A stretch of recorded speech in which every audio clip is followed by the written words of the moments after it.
Humanoid AI robots have become a very popular topic in the past few months, and I do believe this does bode well for a lot of semiconductor investors. We recently heard of Tesla, right, and their Tesla bot, but more recently, we did have an AI startup called Figure AI that just got massive investments from Bezos, OpenAI, and NVIDIA. So, on today's episode, what I want to do is take a closer look at what are some sectors that can benefit if humanoid robots do become a thing in the near future. Let's take a closer look in today's episode. I want to thank the Motley Fool for sponsoring this video and check out fool.com/Jose for the 10 best stocks to buy now. With that link, you get a promotional offer for the subscription service. Now, let's continue with today's episode. All right, so here I am on Figure AI's website just so we can kind of understand what a humanoid robot looks like and how it kind of behaves. And right off the bat, if you are someone in the tech field, you can see some types of chips that you might need and some types of products that can definitely benefit or see a huge boost if AI robotics becomes a thing. I personally believe if AI robotics becomes a thing in the future, I don't know, will it be 5 years, 10 years?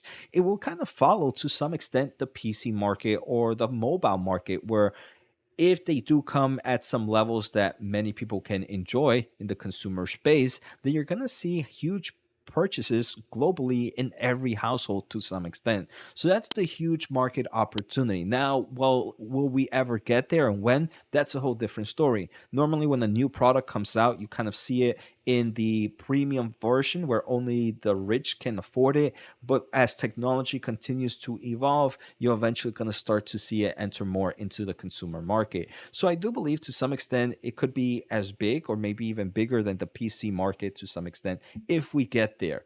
And the first companies that I believe can benefit if this market becomes a reality is the CPU or the GPU market to some extent. The processing power, right? Because at the end of the day, if you have some form of AI robot, you're going to need some computational power to handle the brain side of things. And there are a lot of different companies that can provide solutions in this space. One of the important players is AMD. AMD, with their Xilinx acquisitions, have numerous FPGA solutions. AMD also has their own CPU processors that are embedded for the edge. Another important player that could be here would be Intel, right? Intel, very similar to AMD, has a CPU side, has an FPGA side, which can bode well and become the overall brain of the robotics. Some other companies in this space are Qualcomm. Qualcomm has the overall robotics market. They also have processors, solutions that can benefit from this. Another aspect of Qualcomm that can benefit from this AI robotics is their networking solutions. If you have a robot that needs to either update over the air, that needs to have some communications with the cloud to some extent in forms of inferencing, or just doing some form of communication for any types of workloads and updates, then you're going to need some form of connectivity solution. And Qualcomm is a very, very strong player in bringing connectivity solutions to IoT devices, which I would personally believe is where the robotics market will be. Before we go any further, I just want to say thank you all for the amazing support we are getting in this channel. We're closing into 40,000 subs. That is insane. So if you haven't and you are enjoying the content, make sure to hit the thumbs up and the subscribe button. Finally, if you want to support this channel a little bit more, check out my special offer at fool.com/Jose. Now back to today's episode. Another big player here would be NVIDIA. NVIDIA has both GPUs and their upcoming CPUs. They already have processors that go in the automotive market as well. They have plenty of hardware. They have plenty of software solutions. So NVIDIA, more importantly, if these are AI robots and need to do local AI solutions, AI workloads locally, you might need an NVIDIA GPU subset. Now, another big player that can come from here is ARM base.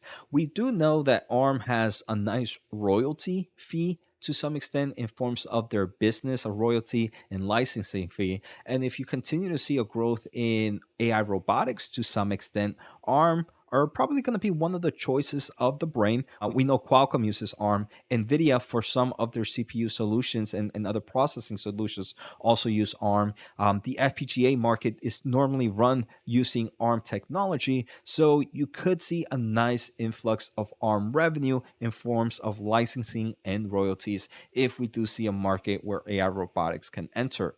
Another market and company that can benefit from here is TSMC. Obviously, the amount of chips that probably are going to go in humanoid robots are going to be insane. So TSMC becoming one of the biggest, one of the biggest manufacturer of semiconductors chips can benefit from this segment. Another big player in the semiconductor manufacturing that can obviously benefit is Intel, right? Intel is now moving into the foundry side. They are getting a nice amount of traction in this space. So Intel Foundry could be another one that benefits from here. Now, when we usually think of AI robots, we think of this crazy, crazy technology, but a lot of that technology is already created. I mean, we just heard from Elon Musk in their most recent earnings that the AI technologies that are developed within the car industry in forms of automation for Tesla can really translate quite well to humanoid robots because the car is just a robot on four wheels. So I do want to say Tesla is one. Even though we are seeing a nice amount of AI companies starting up these humanoid robots, and we saw Figure AI has a lot of great investments from big names, Tesla, in my opinion, does have a huge lead here because they have a lot and a lot of data. They also have a lot of computational power. They also know where, because Tesla has their own manufacturing plants, they also know how to really work with this robotics in future needs. So Tesla right now, in my opinion, if I was ever looking for an AI robotics company, it probably would be Tesla because Figure AI is just a startup and Tesla has that vast amount of data and in my opinion is way ahead of the competition. But obviously that can change. I did want to kind of talk about here with Tesla, not only to talk about the humanoid robots, but to also make that translation that at the end of the day, a humanoid robot is just a big car. It's just another version of a vehicle, right? So that got me thinking, hey, what are some other companies that can benefit from this? In the robotics market, another big player are Texas Instrument, a company that provides a lot of analog solutions and analog chips, even though they are boring, are used in almost in every type of technology right now. Here, TI actually gives us block diagrams of different types of reference designs, and this is a reference design for a robotic lawnmower. And here they even tell you, hey, look, as a robot, one thing you're going to need to do is have actuators, motor drivers. These are things that help the robot move its arm, move its legs, and so on and so forth. It needs to have a lot of different solutions. And that lawn mowing robot that we discussed, they kind of have this design. And here we can see, for example, Texas Instrument sells numerous amounts of motor drivers, which are very important. They also sell things like amplifiers if you need to boost up voltage and stuff like that, power management, and the list goes on and on, from things like battery management protection system, from microcontrollers to processors to chargers to LEDs to amplifiers to digital processing solutions. Texas Instrument has the amount of chips that can definitely enter in that market. So if we are seeing a growth in robotics, and maybe not just in humanoid robots, Texas Instrument might be one to take a closer look at. Now, another one, if we kind of take a closer look at the automotive market, a big player here is On Semiconductor. And On Semiconductor, right, they have various products that deal with power management, with sensors, signal conditioning, motor control, and like I mentioned, a lot of these things would go very well for the robotics market. You need to make sure you're dealing with power management, sending the right type of chips, and also dealing with high voltage for certain aspects, right? Those motors are need to be somewhat high voltage because they're going to need to move heavy workloads. You need to have sensors in this system, and On Semi has plenty of sensors for the automotive market in forms of image sensors, in forms of photo detectors, and again, this can bode really well to some form of humanoid robot. So if we're thinking of, hey, the future is humanoid robotics to some extent, I do believe a lot of great companies that are now dealing in the automotive market can be a strong opportunity in future investments. Again, this is more talking about future styles if robots ever make it a thing. And I do believe in the future they will. And these are just ideas of companies that can benefit. Now, in the automotive, there are plenty and plenty of companies. And just a quick segue here, I personally believe the automotive market right now in the semiconductor space is where a lot of opportunity is. Right now, the automotive market has seen a huge inventory correction and is still facing a huge over inventory correction due to numerous pressures in the numerous headwind pressures, like an increase of interest rates is slowing down investors, slowing down buyers to buy new cars. So we can see here on semiconductor is a perfect example. In the past year, the stock is only up. It's pretty much flat, but from its 52-week high, the stock is down roughly 25%.